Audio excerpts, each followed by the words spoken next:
빌립보서 3장 16에서 21절에 다 같이 읽겠습니다. 시작. 오직 우리가 어디까지 이르렀든지 그대로 행할 것이라.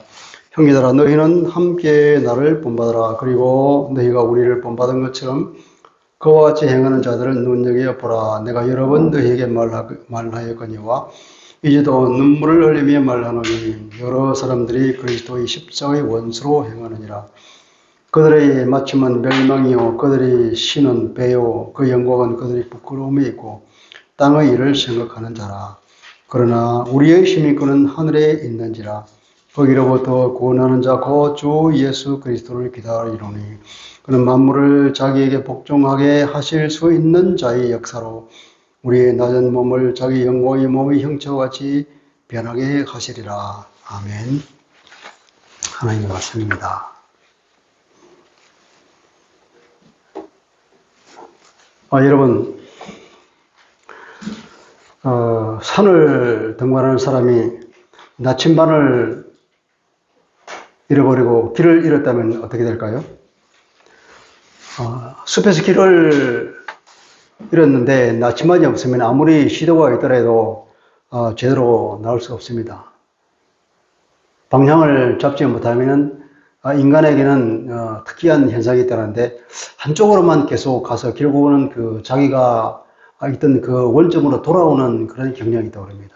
원을 그리면서 전진하지 못하는 거죠. 그러니까 이 나침반이 없으면 숲에서 길을 잃어버리면 원을 그리다가 결국 탈진하게 된다는 얘기입니다. 우리가 지도도 굉장히 중요하지만 이 방향이 더 중요하다는 거예요. 우리가 지식도 중요하지만 우리 삶의 기준이 더 중요하다는 얘기입니다. 아마 신앙생활에서도 그대로 적용되지 않을까 생각합니다. 우리 신앙의 삶의 기준이 없으면 아무리 열심히 살아도 우리의 신앙은 쳇바퀴를 돌고 전진하지 못할 것입니다. 바울은 우리에게 신앙의 기준을 제시하면서 자기를 본받으라고 권면하고 있습니다. 이것은 그리스도인의 삶, 즉 신앙생활의 자세에 관한 이야기인 것 같습니다. 이걸 자세히 다시 한번 살펴보죠. 우리 16절, 16과 17절을 볼까요? 16절 같이 읽어보겠습니다. 오직 우리가 어디까지 이르렀든지 그대로 행할 것이라 그랬습니다. 오직이라고 했는데 오직이라기보다는 아무튼 이렇게 번역하는 말이죠. 아무튼 지금까지 바울이 얘기했던 내용을 요약하는 말이겠죠. 아무튼 우리가 도달한 그 방향, 우리가 도달한 그 목적, 바로 그 지점에 그것에 따라서 그것에 의해서 행진할 것이라 이런 얘기입니다. 우리가 어디까지 이르렀든지 우리가 어디에 도착했든지 그 목적 바로 거기서 다시 출발한다 그죠. 그러니까 그 목적이라기보다는 그 방향이에요. 우리가 어디까지 이르렀든지 그 방향에 따라서 우리가 다시금 인생을 살아가야 한다는 거죠. 그대로 행할 것이라고 했기 때문에 이 행한다는 것은 헬라 말하는 군사용어라고 합니다. 군사용어. 그러니까 제시훈련할 때 군인들이 발 맞추고 착착 걸어가는 거 있죠. 그 발을 맞추어서 그 행렬에 끼어드는 걸 얘기하는 거예요. 그러니까 각자의 신앙의 성숙도는 다 다를 수 있어요. 각자 어디를 가든지 오늘 여기에 도착했니 저기에 도착했니 어떤 사람은 산 중턱이가 있을 수도 있고 어떤 사람은 아직도 산기슭이 있을 수 있습니다. 그러나 그 방향은 같아야 한다는 거죠. 언제나 그 방향, 그 기준에 따라서 함께 발맞추어 가야 한다는 바울의 권고입니다. 17절을 볼까요? 17절은 형제들아 너희는 함께 나를 본받는 자가 되라 그렇게 말합니다. 그리고 너희가 우리를 본받은 것처럼 그와 같이 행하는 자들을 눈여겨보라 그렇게 말했죠. 함께 본받는다 하는 얘기는 이게 한 단어예요. 우리가 함께 하는 것이 마치 부사가 따로 있는 것처럼 보이지만 그렇게 아니고 어떤 같은 공동체 소속의 성도로서 똑같이 나를 모델로 삼으라는 그 강조적인 의미에서 함께라는 단어가 쓰여 있습니다. 원문은 이렇게 되면 나의 공동 추종자들이 되어라 이런 얘기예요. 나의 공동 추종자들이 되어라. 한 공동체로서 나를 본받는 사람이 동시에 그렇게 되어라는 얘기입니다. 그리고 바울이 의도하는 것은 자기가 예수님을 대신하는 것일까요? 예수를 제껴놓고 나를 본받아. 그런 얘기는 아니고, 우리가 예수님을 다 본받는 것은 누구나 다 공통적인 목적이지만, 그런 그 중간 단계로서, 자기는 뭐냐면, 자기의 삶의 방식, 태도, 그죠? 그 자기가 어떤 기준을 가지고 사는지를 자기를 보면서 함께 걸어가자. 그런 얘기예요. 우리가 예수를 본받는 그 길에 내가 앞장서서 가니 나의 태도와 방법을 기준을 가지고 본받고 나를 따라서 함께 가자. 그런 얘기예요. 그래서 이런 사람들을 눈여겨보라 그러죠. 이런 사람들을 주목해서 보라고 합니다. 이 바울은 너희가 우리를 본받는 것처럼이라고 하는 것은 부사구가 있는데 이것은 그냥 어떻게 보면 인사치레를 하는 얘기예요. 이 얘기를 빼버리고 그냥 형제들아 너희는 함께 나를 본받는 자가 되라. 그리고 그와 같이 행하는 자들을 눈여겨보라.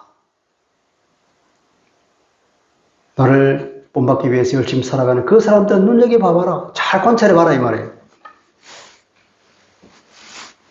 바울은 자기를 유일한 모델로 제시하지는 않습니다. 오직 나만 따라라 그런 얘기 아니라 나뿐만 아니라 나를 본받는 그 사람들도 자세히 봐봐. 그럼 그 사람들을 본받을 수 있을 거야 하는 거죠. 그러니까 오히려 우리는 멀리 있는 바울보다는 오히려 가까이서 모범이 될 만한 성도를 따르는 것이 더 쉬울 수도 있어요. 그러니까 우리가 교회 공동체로서 살아갈 때에 우리는 각자가 다 바울을 본받고 예수를 본받아서 살아가긴 하지만 우리 자신이 또한 우리 이곳에 대해서 동료 성도들에 의해서 하나의 본보기가 된다는 사실을 기억해야 될 것입니다. 그럼 여기서 바울이 나를 본받아라고 할 때 그럼 자기는 무슨 기준으로 살아갔냐?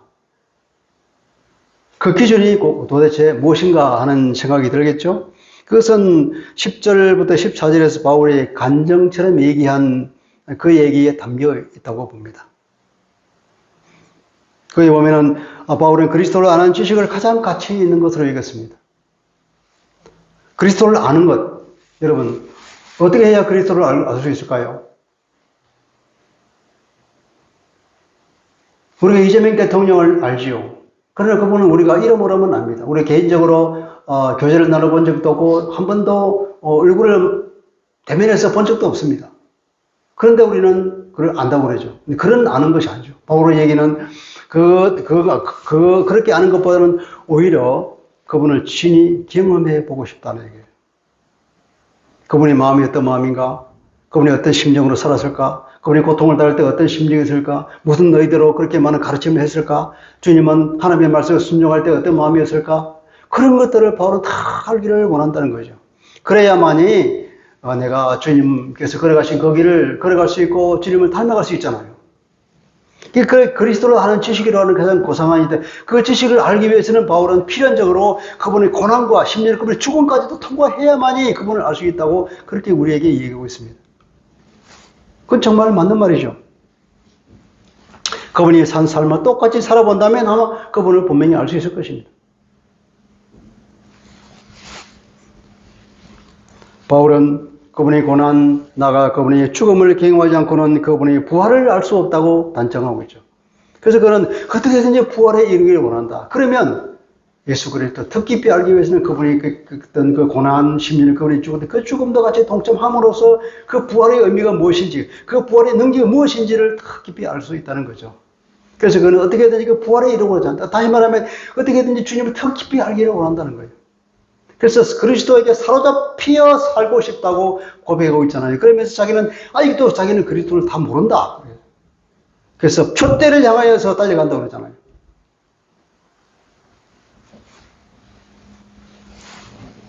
그는 그를 위해서 끊임없이 목표를 향해서 달려간다고 간증하고 있습니다.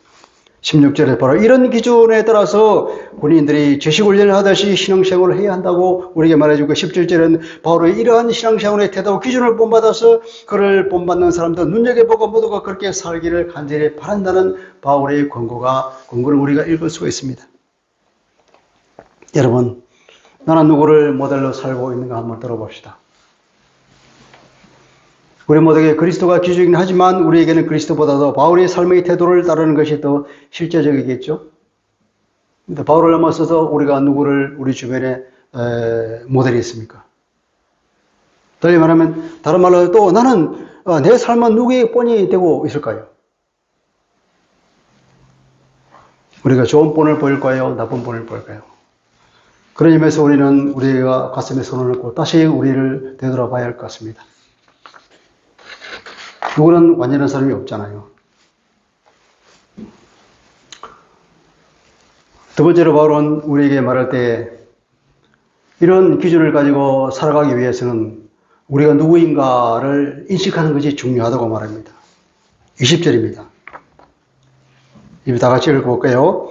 그러나 우리의 시민권은 하늘에 있는지라 거기로부터 구원하는 자 곧 주 예수 그리스도를 기다린다. 그럽니다. 우리의 시민권은 하늘에 있다. 시민권이라고 하는 말은 헬라어로 말하는 폴리티우마라고 하는 단어인데 이 단어는 시민권으로 이해도 되지만 또 그 당시에 퇴역군인들의 거주지를 말할 때에도 폴리티우마라는 단어를 썼다고 합니다.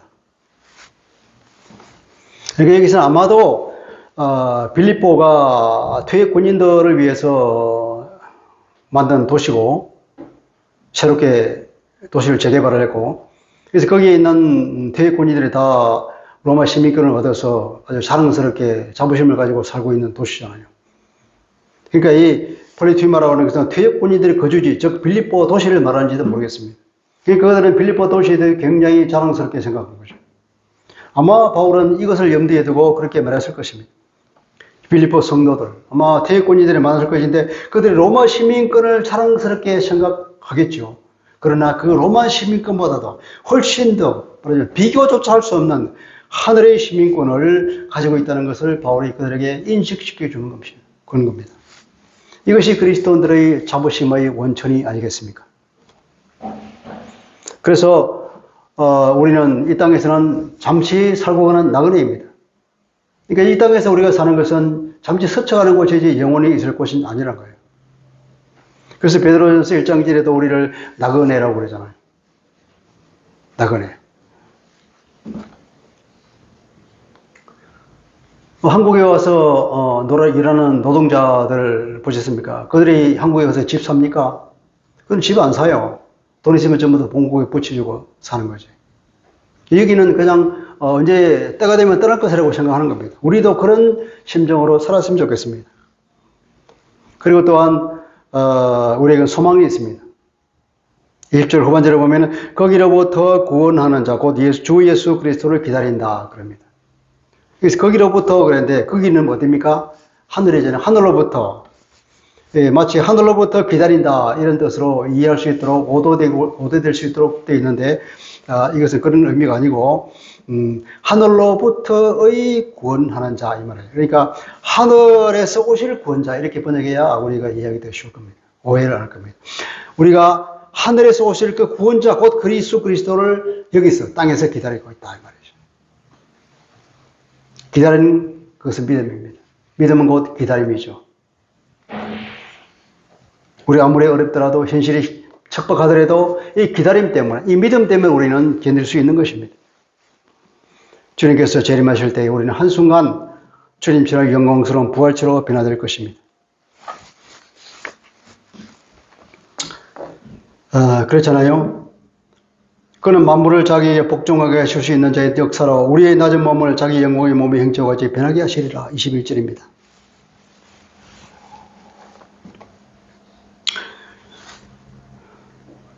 만물을 자신에게 복종하게 하실 수 있는 능력을 가진 분, 곧 그리스도죠. 그 그리스도께서는 성도의 몸을 영광스러운 부활체로 변화시킨다는 것은 조금 더 어려운 일이 아니죠.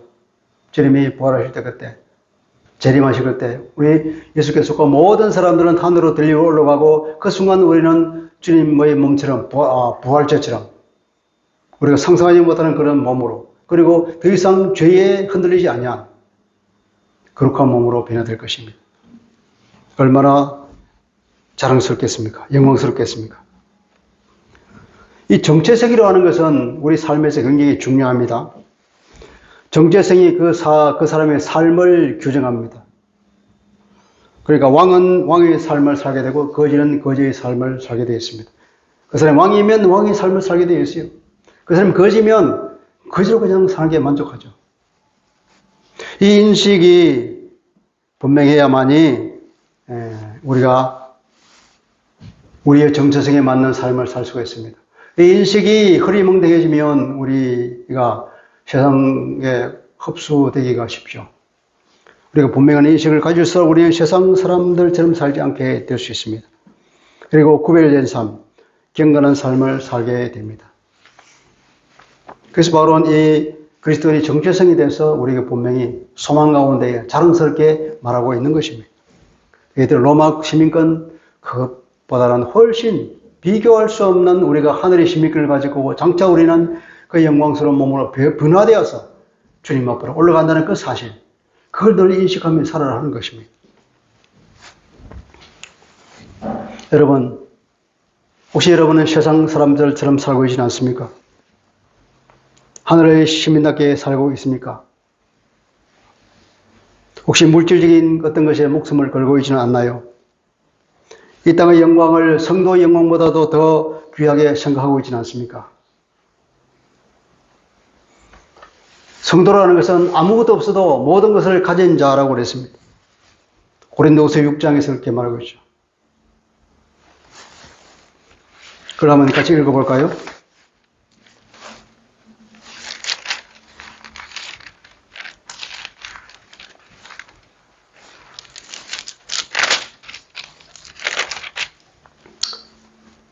고린도서 6장 8절 후부분에 자, 우리는 속이는 자 같으나 참되고 무명한 자 같으나 유명한 자요 죽은 자 같으나 보라 우리가 살아있고 징계를 받는 자 같으나 죽임을 당하지 아니하고 근심하는 자 같으나 항상 기뻐하고 가난한 자 같으나 많은 사람을 부유하게 하고 아무것도 없는 자 같으나 모든 것을 가진 자다.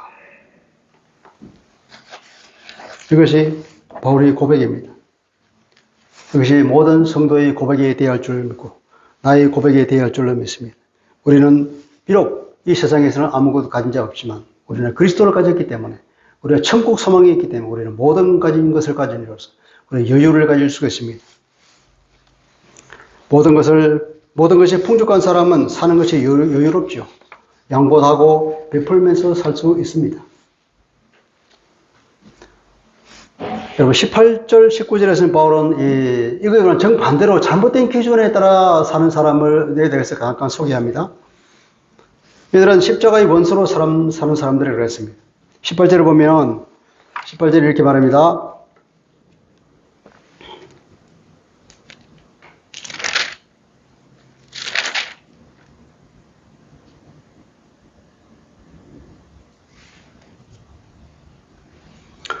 내가 여러 번 너희에게 말하였거니와 이제도 눈물을 흘리며 말하느냐 여러 사람들이 그리스도의 십자가의 원수로 행하느냐 많은 사람이 그리스도의 십자가의 원수로 살고 있다는 거죠.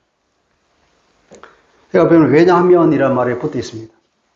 왜 이런 바울이 근거를 하느냐 그러면 많은 사람이 정말 그리스도의 십자가의 원수처럼 살고 있기 때문에 그렇다. 이와 반대로 사는 사람이 많다는 거예요. 브리퍼 교회의 상황이 그런 것 같습니다. 내가 여러 번 말했다. 지금도 눈물을 흘리며 말하고 있다. 주님의 안타까운 심정이 아니겠습니까? 잘못된 가르침에 넘어간 사람들이 많았다는 것입니다. 여러분 오늘날도 이 세상이 어떻습니까? 얼마나 많은 철학과 이호의 말들이 많습니까? 너무 상대주의가 득세하는 바람에 절대적 진리도 없는 것처럼 보이고 각자의 개성에 따라 각자 지 마음대로 살고 있습니다. 개성을 살리는 건 좋지만 그러니까 진리가 부정되는 것은 참 안타까운 일입니다. 여기서는 그래도 빌립보 교회 그 당시로는 아마 주로 두 가지 종류 우리가 추측해 볼 수 있는 것은 도덕 폐기론자들, 그러니까 영지주의자들의 일부가 도덕 폐기론자들까지 갔죠. 그런 사람들 혹은 유대 율법주의자들 이 두 가지 부류가 그 당시에 교회를 어지럽힌 사람이 될 수 있겠지만 오늘날은 그보다 훨씬 더 얼마나 많은 이설이 많고 세상에 나가면 그랬던 소리가 많습니까? 참 우리가 그때보다 더 위험한 상황이긴 하죠. 십자가의 원수로 살고 있다는 것은 십자가의 정신과는 반대로 살고 있다는 겁니다. 십자가의 정신은 무엇입니까? 그것은 자기를 부인하고 그리스도를 따라가라는 삶입니다. 그런데 그들은 십자가의 원수로서 오히려 정욕을 탐하는 삶을 살고 자기의 의에 빠져있는 삶을 살고 있습니다. 유대 율법주의자들은 자기 의를 꽁꽁 묶고 있는 사람들이고 그리고 도덕 폐기론자들은 정욕을 탐하는 삶을 살고 있는 거죠. 도덕적으로 실패한 사람들입니다. 여러분, 오늘날에도 현실에 다양한 이단들, 잘못된 가르침이 있습니다. 어떤 사람들 한 번 구원받았으면 끝이라고 생각하는 사람들이 있습니다. 그런데 종교개혁 때에 행위구원이 아니라 믿음 구원이 강조될 때에 많은 사람들이 아마 해방감을 느끼며 도덕적으로 타락한 삶을 살았습니다. 그 당시에는 워낙 행위구원을 강조하다 보니까 교회에서 늘 정죄하고 찌르고 넌 그렇게 하면 안 돼, 넌 그렇게 하면 지옥 갈 거야, 그렇게 늘 선행을 행하러 강조하고 그러니까 늘 부담감이 있었는데 믿음으로 구원받는데 그 모든 것도 완전히 해방을 받아 이제는 마음대로 살아도 되겠구나. 그래서 많은 사람들이 타락에 빠졌던 것도 사실이었습니다. 그러나 바울은 분명히 말하죠. 그렇지 않다는 겁니다. 바울이 표대를 향하여 달려가느라 뒤도 돌아보지 않냐고 오직 예수께서 사로잡힌 바 그것을 향하여서 하늘에 주는 부름의 상을 향해 나는 달려가느라고 그렇게 바울이 자기를 옥죄면서 달려가는 그 모습을 우리에게 그 기준을 가지고 달려가라고 이렇게 말하고 있잖아요. 또 어떤 사람들은 죄에 대한 의식이 너무나 무디었습니다. 나는 예수 그리스도에 의해서 용서받았으니까 죄 짓는 것이 더 그렇게 부담을 가지지 않는 거예요. 어떤 사람은 범죄를 저지르고도 예수님이 나를 용서하시다 그리고 뜻하게 말하는 사람이 있습니다. 피해자가 용서하지 않았는데 예수님이 용서하시다고 자기가 끝났습니까? 아니잖아요. 저가 얼마나 무섭다는 걸 우리가 알고 있는데 이 죄에 대한 그 의식이 무딘 사람들, 또 예수만 믿으면 예수를 영접하기만 하면 이제 끝났다 다 됐다 하는 사람이 있습니다. 그래서 이 영적인 능력을 부여받았고 예수 이름을 외치기만 하면 된다고 주장하는 사람이 있습니다. 그런 사람은 계속 신앙의 초보에 머물러 있는 사람들입니다. 히브리서는 그러잖아요. 계속 제발 좀 신앙의 초보에서 벗어나라. 이 신앙의 초보에 머물러 있는 사람들은 조금만 위기가 오면 그냥 무너져 버리죠. 이들의 특징과 그들의 결과를 뭘까요?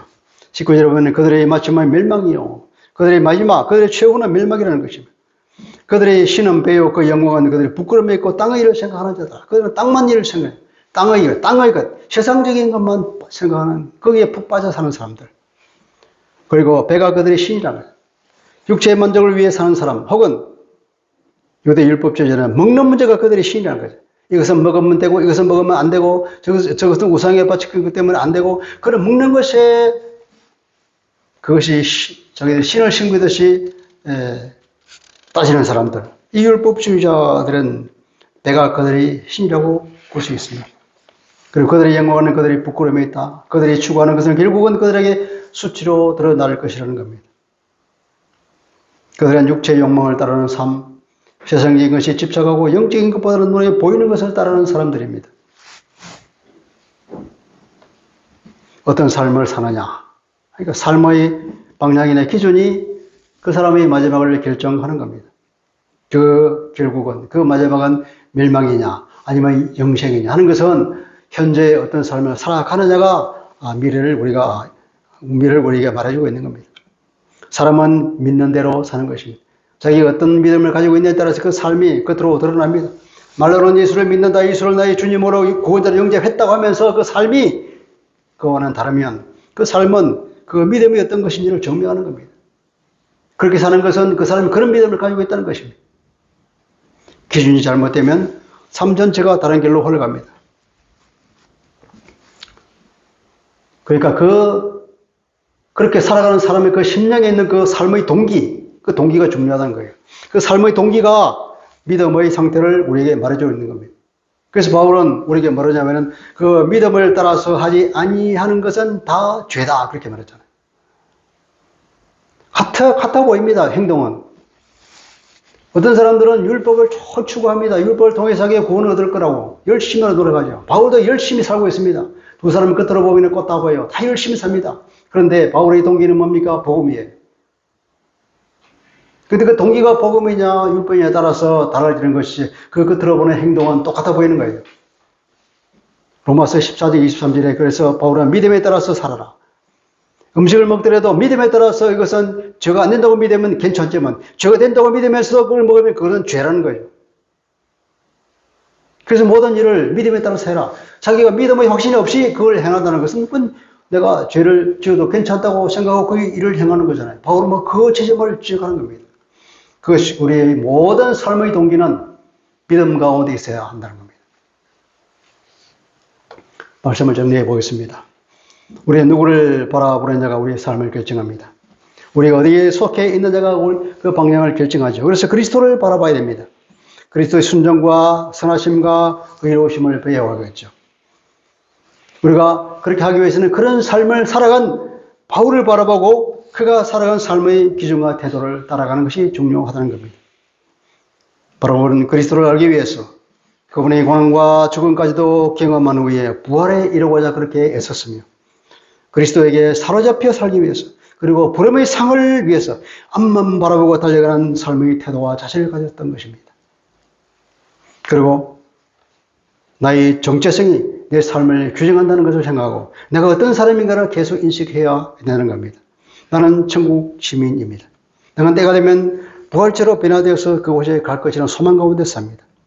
우리는 그래서 모든 것을 가진 사람과 같습니다. 가진 자는 우리가 여유를 부릴 수 있습니다. 이웃에게 나눠줄 수도 있고 이웃에게 너그러울 수 있고 용서할 수 있습니다. 우리는 모든 것을 가진 자로서 우리 이런 정체성을 가지고 여유 있게 이곳을 사랑하며 살아갈 수가 있습니다. 여러분, 외국 시민권자는 어떤 삶을 삽니까? 한국인이 예컨대 일본에서 산다고 칩시다. 그의 시민권은 한국에 있습니다. 한국 국적이 있단 말이죠. 그는 한국 법을 따라서 살아야 할 의무가 있고 또 한국 법을 따라서 삽니다. 그는 한국인으로서의 정체성을 따라서 살겠죠. 우리도 마찬가지로 이 땅에 살면서 비록 세상에 살고 있지만 우리의 정체성은 하나님의 자녀입니다. 반드시 하늘에 올라갈 것이고 우리는 한순간에 변화되어서 부활체가 될 것입니다. 그리스도인들은 이 땅에 살지만 하늘의 시민권자입니다. 따라서 그 삶의 방식이나 기준이나 태도 모두가 세상 사람과는 달라야 한다는 것입니다. 바울이 그리스도를 알기를 간절히 바라면서 그분이 고난과 죽음까지도 경험하기를 갈망하며 부활의 의미를 알기를 바랐던 것처럼 오직 앞만 보고 달았던 것처럼 우리도 우리의 정체성을 한시도 잊지 말고 바울이 살았던 그 삶의 자세, 태도를 본받는 삶을 함께 살아냅시다.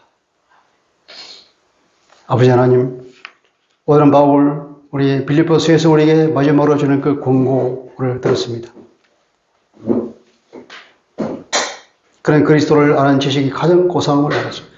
바로 그것을 위해서 모든 것을 버리며 그리스도를 더 알기 위해서는 그분이 당했던 고난과 심지어 죽음까지도 경험해야만이 그분을 더 완벽히 알 수 있다고 생각하면서 그 부활의 의미를 알기 위해서 그리스도의 고난과 죽음을 날마다 몸에 짊어지고 다닌다고 고백할 정도로 그는 주님을 알기 위해서 간절히 원했고 또 그것을 위해서 그것을 표대로 삼아서 그리스도에게 사로잡혀 살기 위해서 부르신 부름의 상을 위해서 뒤에 것을 잊어버리고 앞만 보고 달려가는 삶을 살았습니다.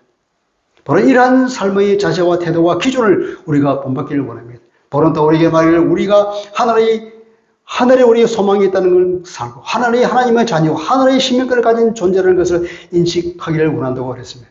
그 인식이 강할 때에 우리는 세상 사람처럼 살지 않을 것입니다. 우리의 정체성을 날마다 인식하면서 그 정체성에 벗어나지 않는 삶을 살아가 바울을 본받아서 궁극적으로 주님을 만날 그때에 기쁨으로 주님을 맞이할 수 있게 되기를 간절히 원합니다. 우리에게 힘과 능력을 주시고 이끌어 주옵소서. 예수 그리스도의 이름으로 감사하며 기도합니다. 아멘.